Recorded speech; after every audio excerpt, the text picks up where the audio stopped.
తెలుగువారి అస్తిత్వాన్ని కాపాడేందుకు అమరజీవి పొట్టి శ్రీరాములు చేసిన త్యాగం చిరస్మరణీయమని అనకాపల్లి జిల్లా ఇన్ఛార్జి మంత్రి, రాష్ట్ర గనులు, భూగర్భ వనరుల ఎక్సైజ్ శాఖ మంత్రి కొల్లు రవీంద్ర పేర్కొన్నారు. పొట్టి శ్రీరాములు 125వ జయంతిని పురస్కరించుకుని జిల్లా కలెక్టరేట్ సమావేశ మందిరంలో నిర్వహించిన జిల్లా స్థాయి జయంతి వేడుకల్లో ముఖ్య అతిథిగా పాల్గొని జిల్లా కలెక్టర్ విజయకృష్ణన్తో కలిసి అమరజీవి చిత్రపటానికి పుష్పాంజలి ఘటించి ఘన నివాళి అర్పించారు. ఈ సందర్భంగా మంత్రి మాట్లాడుతూ రాష్ట్రం కోసం పొట్టి శ్రీరాములు త్యాగాన్ని సదా స్మరించుకోవడం కోసమే రాష్ట్ర ప్రభుత్వం ప్రతిష్టాత్మకంగా జయంతి వేడుకలు నిర్వహిస్తోంది అని, 6 నుండి 8 ఎకరాల్లో 58 అడుగుల అమరజీవి భారీ విగ్రహాన్ని ఏర్పాటు చేస్తున్నాము అని, సాధారణ ఉద్యోగిగా జీవితం ప్రారంభించి గాంధీ స్ఫూర్తితో స్వతంత్ర పోరాటంలో భాగంగా భాగస్వామ్యం అయ్యారని, బడుగు బలహీన వర్గాల ప్రజల కోసం పోరాటం చేశారని, భాషా ప్రయుక్త రాష్ట్రం కోసం ఏర్పాటు కోసం ఏకంగా నిరాహార దీక్ష చేశారని అన్నారు. అలాగే ఈ కార్యక్రమానికి చేసిన రాష్ట్ర కార్పొరేషన్ చైర్మన్ గౌరవనీయులు సత్య గారు చాలా విషయాలు ఇప్పుడు పెద్దలందరూ కూడా చెప్పడం జరిగింది. పొట్టి శ్రీరాములు గారి జీవితం ఒక తెరిచిన పుస్తకం.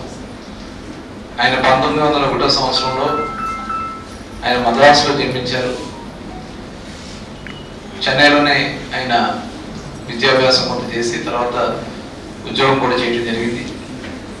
తర్వాత కొన్ని కారణాల వల్ల ఆయన కుటుంబ సభ్యులను కోల్పోవడం, తర్వాత ఆయన గాంధీ గారి చేసినటువంటి స్వతంత్ర పోరాటంలో ఆయన కూడా భాగస్వాములు అవడం, ఆయనతో పాటు సబర్మతి ఆశ్రమంలో వారు కూడా అక్కడ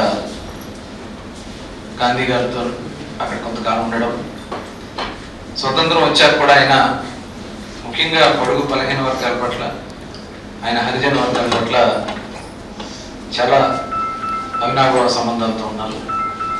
తర్వాత వారు తెలుగువారికి జరుగుతున్నటువంటి అన్యాయాల మీద తెలుగువారికి భాషా ప్రయుక్త రాష్ట్రంగా ఒక రాష్ట్రం ఉండాలి అని చెప్పి ఆయన అనేక పోరాటాలు చేయడం జరిగింది.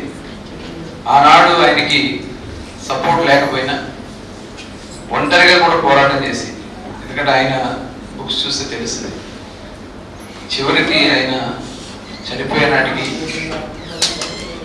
మనుషుల దగ్గరకు కూడా వెళ్ళలేనటువంటి పరిస్థితిలో ఆయన అసలు బయటది. కనీసం ఎవరిని ఒక నాయకుడు కూడా వెళ్ళించావు కదా, ఎవరు సపోర్ట్ లేరు ఆయనకి. కానీ ఆయన చివరి శ్వాసే ఉద్యమాన్ని ఉధృతం చేసి పోలీస్ కాల్పుల దాకా వెళ్ళిందంటే ఆయన ఆత్మార్పణ చేసుకున్నటువంటి రోజు ఈరోజు డిసెంబర్ 15వ తారీఖు.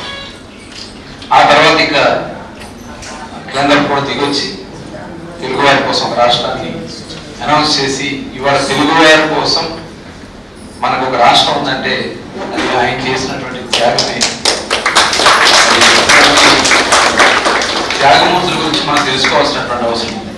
మరి అటువంటి త్యాగమూర్తులు త్యాగ ఫలాలే ఇవాళ మనం స్వతంత్రం బ్రిటిష్ సాధించుకున్నా, ఇవాళ ఈ ప్రాంత తెలుగువారి కోసం ఒక రాష్ట్రం వచ్చిన అటువంటి త్యాగమూర్తుల యొక్క ఫలాలే. దాన్ని మనం అందిపుచ్చుకోవాలి.